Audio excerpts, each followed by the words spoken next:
When I find myself in times of trouble, Mother Mary comes to me speaking words of wisdom. Let it be these iconic words from the Beatles carry a profound truth, one that aligns perfectly with Buddhist philosophy. But what does it truly mean to let it be? How can we embrace life's challenges without resistance, let go of suffering, and find peace in the present moment? Today we explore the Buddhist wisdom behind this simple yet powerful phrase and how it can transform your life. Understanding suffering and its causes.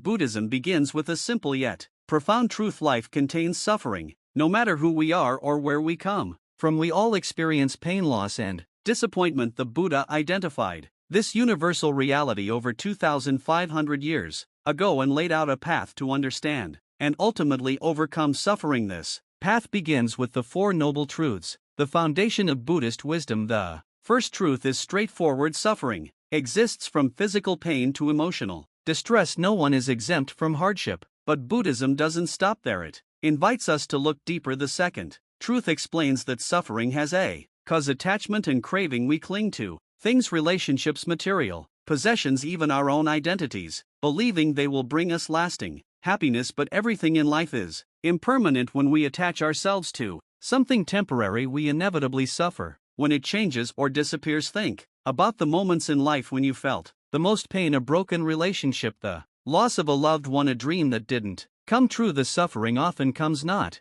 just from the event itself, but from our resistance to it. We wish things had turned out differently. We hold on to memories we refuse to accept. Change. This resistance is what deepens our pain. Buddhism teaches that the way to ease suffering is not through avoidance or suppression, but through understanding and letting go. This brings us to the third and fourth noble truths. There is a way to end suffering, and that way is the Eightfold Path, a set of guiding principles that help us live with wisdom, ethical conduct, and mental discipline. But before we dive into solutions, we must first acknowledge where we are. Imagine standing in a dark room. If you try to fight the darkness, nothing changes. But if you turn on a light, everything becomes clear. Recognizing suffering is like turning on that light. It allows us to see our reality and take the first step toward freedom. So what does this have to do with let it be? The song reminds us that in moments of difficulty, wisdom whispers, accept what is, let go of what was, and trust in what will be. Buddhism offers the same message. Instead of resisting pain, we acknowledge it. Instead of clinging to what we cannot control, we release it. By understanding suffering and its causes, we begin to break free from the cycles of pain that keep us trapped. And as we continue on this journey, we'll explore how to truly embrace impermanence, cultivate mindfulness, and live with a heart that is open, free, and at peace. The nature of impermanence. If the nature of impermanence, there's one undeniable truth about life. It's that everything changes. The seasons shift, people come and go, our thoughts and emotions rise and fall like waves in the ocean. Yet despite knowing this, we often resist change. We hold on to moments, relationships, and even our own identities, hoping they will remain the same. And when they don't, we suffer. In Buddhism, this concept is known as impermanence, and Nika, the understanding that nothing is fixed, permanent, or unchanging. It's not just an abstract idea, it's the very nature of reality. The tree that stands tall today will one day wither. The joy we feel in one moment may turn into sadness in the next. Our own bodies, which we often take for granted, are constantly aging, cell by cell, breath by breath. But if impermanence is so natural, why do we struggle with it? The answer lies in attachment. We crave stability, certainty, and control. We build our lives around routines, relationships, and possessions, believing they will bring us lasting happiness. But when things inevitably change, when a loved one leaves, when our youth fades, when life takes an unexpected turn, we feel lost, as if the ground beneath us has disappeared. The Buddha compared life to a flowing river. We often try to grasp onto the water, but no matter how tightly we hold on, it slips through our fingers. The more we resist the current, the more exhausted we become. But when we learn to move with the flow instead of against it, we find peace. This is where let it be aligns so beautifully with Buddhist wisdom. The song doesn't tell us to force things to be different or to cling to what's already past. It simply whispers, accept the flow of life. Instead of fearing change, we can embrace it. Instead of grieving what's lost, we can appreciate what was and open ourselves to what comes next. One of the most liberating realizations in Buddhism is that impermanence is not something to be feared, it's what makes life precious. If everything were permanent, there would be No growth, no evolution, no new experiences. The fleeting nature of things is what gives them beauty. A sunset is breathtaking precisely because it doesn't last forever. A song moves us because it has an ending. A deep conversation with a loved one is meaningful because we know that time is limited. So, how do we apply this understanding to daily life when faced with change? Instead of resisting it, ask, what can I learn from this? When experiencing joy, fully immerse yourself in the moment, knowing that it is temporary, and that's what makes it beautiful. When dealing with loss, remind yourself that nothing truly disappears, it simply transforms. The people we love live on in our memories, our actions, and the impact they had on us. By embracing impermanence, we free ourselves from unnecessary suffering. We stop clinging to the past or worrying about the future, and instead we learn to live fully in the present. As we continue, we'll explore how letting go of attachment doesn't mean becoming indifferent. It means opening ourselves to life with a sense of freedom and peace. Music, practicing non-attachment. Practicing non-attachment. If impermanence is the nature of life, then why do we continue to suffer? The answer lies in attachment. We cling to things, relationships, material possessions, even our own beliefs, hoping they will remain the same. But when they inevitably change, we experience pain. This is where the practice of non-attachment becomes essential. In Buddhist philosophy, non-attachment is often misunderstood. Many believe it means cutting ourselves off emotionally, living without love, or abandoning all desires. But in reality, non-attachment is not about rejecting life, it's about engaging with it fully, without clinging. It means loving without possessing, working without obsessing, and living without fearing loss. It's the ability to hold everything in life with open hands rather than clenched fists. Why do we cling? The mind seeks control. We believe that if we hold on to something tightly enough, we can prevent loss, pain, or change. This is why people fear endings, whether it's the end of a relationship, a phase of life, or even their own existence. Think about the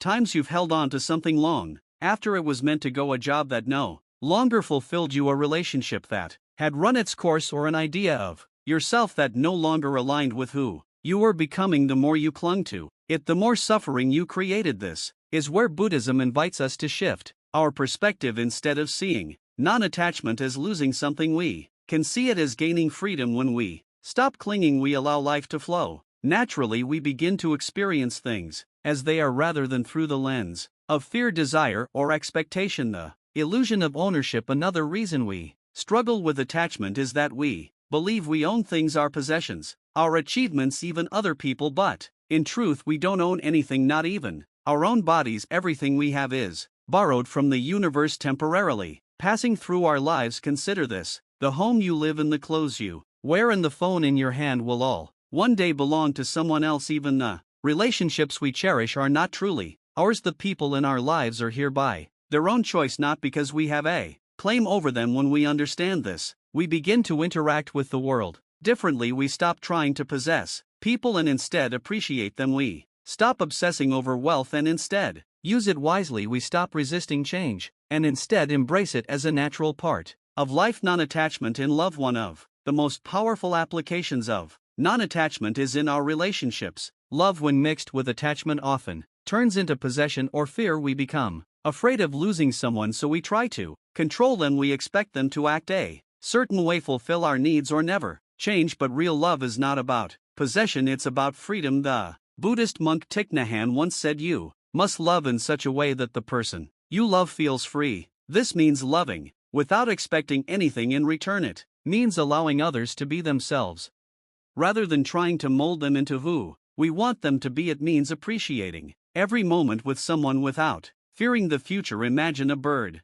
landing on your hand. If you try to hold onto it, it will struggle and eventually fly away. But if you let it rest freely, it may choose to stay for a while. Love works the same way. The tighter we grip, the more we suffocate it. The more we let go, the more it can grow. Applying non-attachment in everyday life with material things. Enjoy what you have, but don't let it define you. Use possessions without being possessed by them. With people, love fully but don't expect permanence. Cherish the time you have with someone, knowing that all relationships change with success and failure. Give your best effort, but don't attach your self-worth to the outcome. Recognize that everything in life is temporary, including achievements and setbacks. With thoughts and emotions, observe them as they come and go without identifying with them. You are not your Thoughts you are the awareness behind them. This practice doesn't mean we stop caring, it means we stop suffering unnecessarily. It means we shift from a mindset of holding on to one of flowing with life, let it be, and non-attachment. Here's where let it be perfectly align with Buddhist wisdom. The song doesn't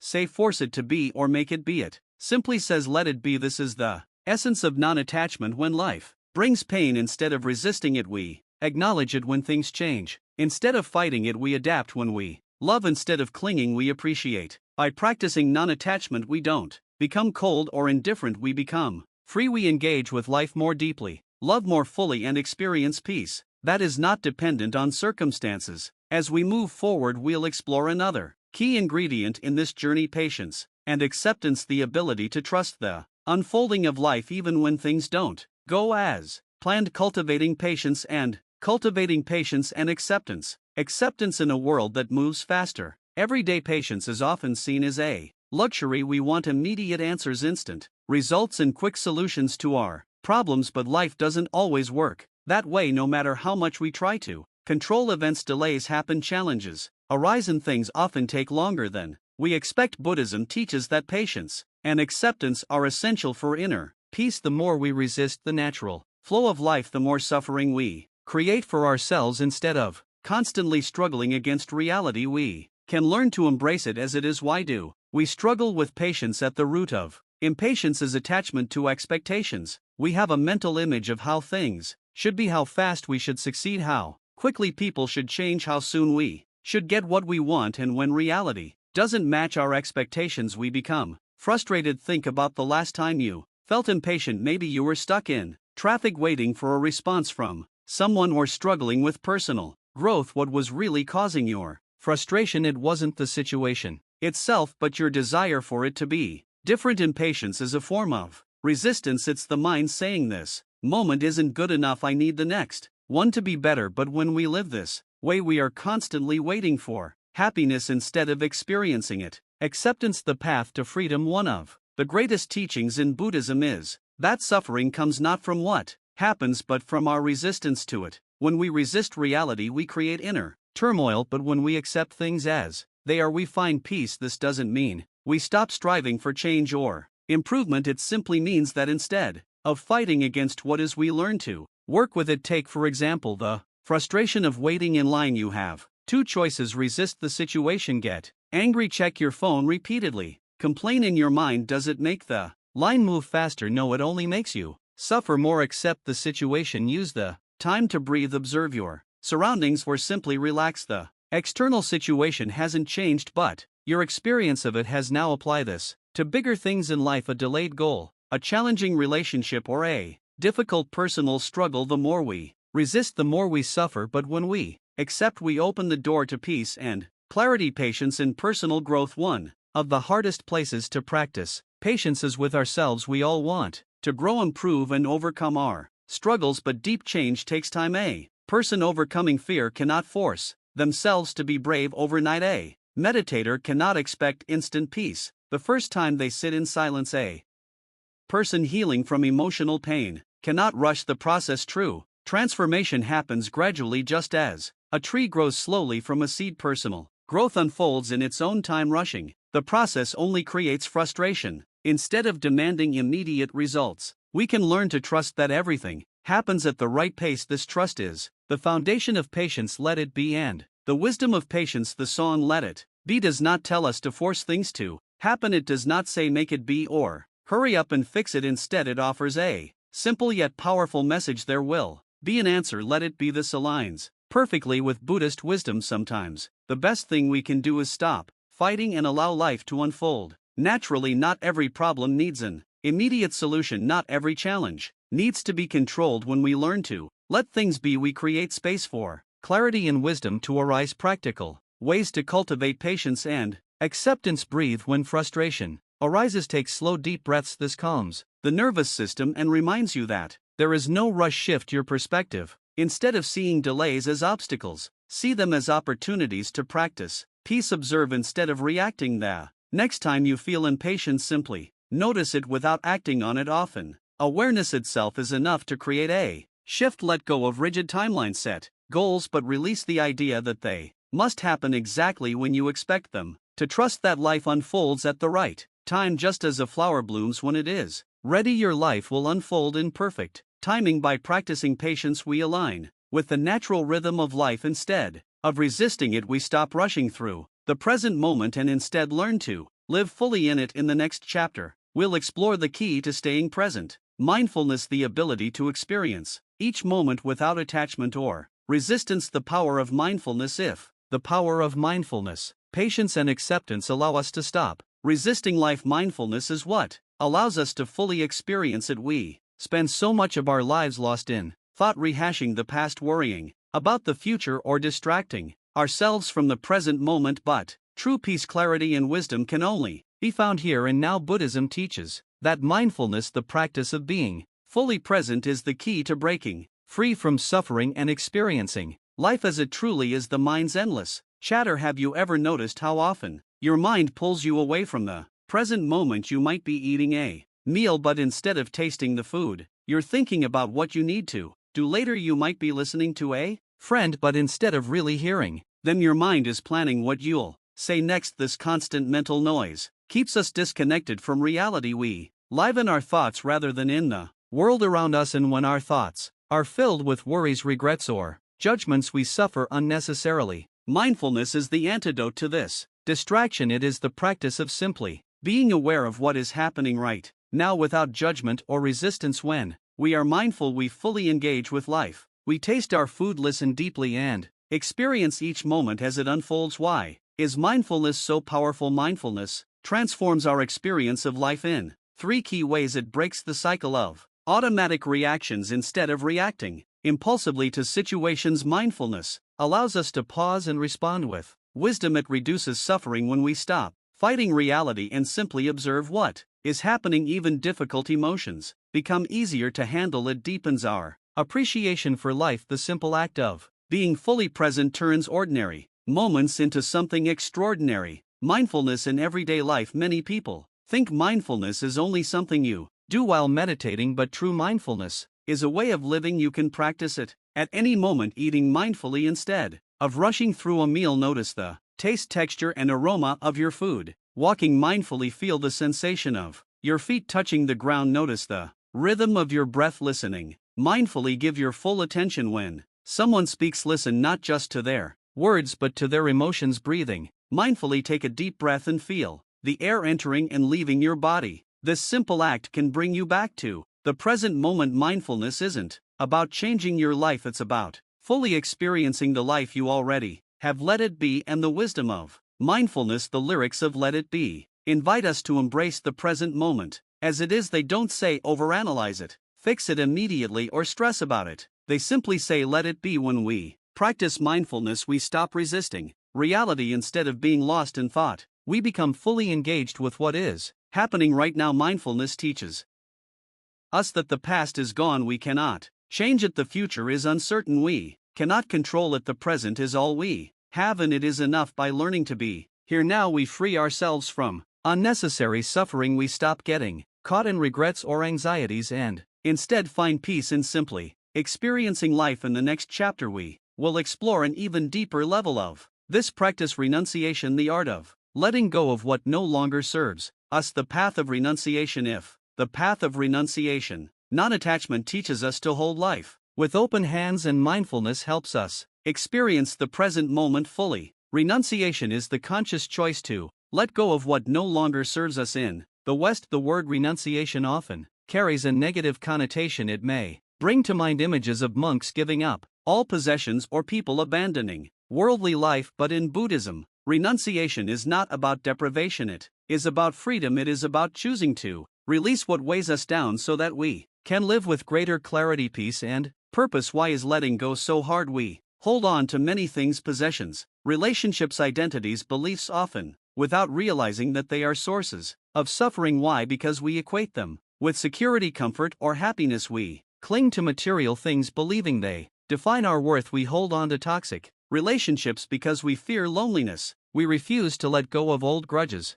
replaying past hurts in our minds. We resist change even when it's necessary, because the unknown feels scary. But Buddhism teaches that clinging is the cause of suffering. When we attach ourselves to things that are impermanent. We set ourselves up for pain. Renunciation is the courageous act of recognizing what no longer serves us and releasing it, not out of rejection but out of wisdom. Renunciation in everyday life. Renunciation is not just for monks, it is a practice that anyone can apply. In daily life, it is about making conscious choices to let go of unnecessary burdens, letting go of material excess. Do we truly need everything we accumulate? Simplifying our lives creates space for what truly matters, releasing unhealthy attachments. Relationships based on control, dependency, or past wounds keep us trapped in suffering. Letting go does not mean we stop loving, it means we love with freedom, dropping rigid expectations. Life rarely unfolds exactly as we plan. When we let go of the need for control, we open ourselves to greater possibilities. Forgiving and moving forward. Carrying resentment is like holding a burning coal, it only harms the one who holds it. Renunciation means choosing peace over past pain. Every act of letting go brings more freedom. When we stop grasping, we create space for something new. The joy of simplicity. Many great spiritual teachers have spoken about the joy of simplicity. The less we are burdened by unnecessary desires and attachments, the lighter and freer we feel. Think about moments in life when you have felt most at peace. Were they times of accumulation and striving, or were they times of simplicity, presence, and connection? A quiet morning with a cup of tea, a deep conversation with a loved one, a moment of stillness, feeling the warmth of the sun. Renunciation is not about loss, it is about returning to what truly nourishes us. Let it be, and the wisdom of letting go. And when the night is cloudy, there is still a light that shines on me. These words from Let It Be remind us that even in difficult times there is peace available if we let go of resistance. The song does not tell us to cling to force or to control, it simply tells us to release. This is the essence of renunciation, the understanding that we do not need to grasp at life, we can trust, let go, and allow things to unfold. True renunciation is not about turning away from the world, it is about engaging with it without attachment. It is about living with an open heart and an unburdened mind. And as we move into our final chapter, we will explore how to integrate all of these teachings into everyday life so that letting it be becomes not just an idea but a way of living. Integrating letting go into daily life. Integrating letting go into daily life. We have explored the wisdom of suffering, impermanence, non-attachment, patience, mindfulness, and renunciation, but knowledge alone is not enough. True transformation comes when we apply these teachings to everyday life. How do we truly live the philosophy of let it be? How do we cultivate a mindset of peace and acceptance, not just during meditation but in the midst of daily challenges, bringing awareness to every moment? Buddhist wisdom is not something separate from ordinary life, it is not reserved for monks or deep thinkers, it is meant to be lived in the present moment, whether we are working, cooking, talking with loved ones, or simply sitting in silence. Each day presents countless opportunities to practice letting go when expectations are not met. Instead of resisting, we accept reality as it is. When emotions arise, instead of suppressing or being overwhelmed by them, we observe them with awareness. When plans change, instead of clinging to how things should be, we embrace how they are. When we are in conflict, instead of reacting impulsively, we pause and respond with wisdom. Mindfulness is the key to this integration. By bringing full awareness to our actions, words, and thoughts, we create space for peace in the midst of life's uncertainties. Letting go does not mean giving up. Some may misunderstand let it be as a passive approach to life, but letting go does not mean we stop caring. It does not mean we stop pursuing goals, working hard, or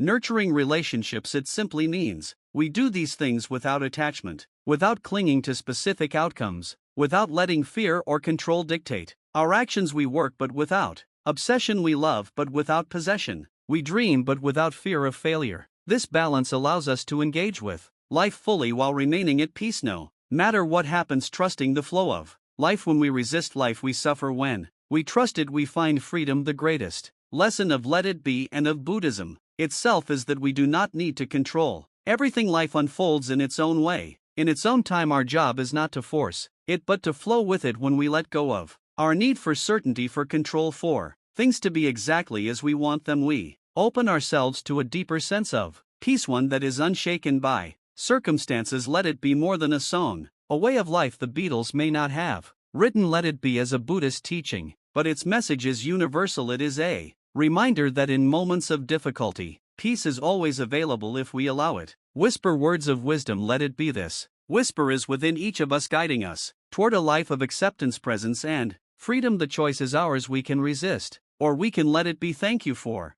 joining us on this journey into Buddhist wisdom and the art of letting go. If this message has resonated with you, consider subscribing to our channel for more reflections on mindfulness and inner peace. We'd love to hear from you. How do you practice letting go in your life? Share your thoughts in the comments and let's continue this conversation together. Remember, true peace is not found in control, it is found in trust. Let it be.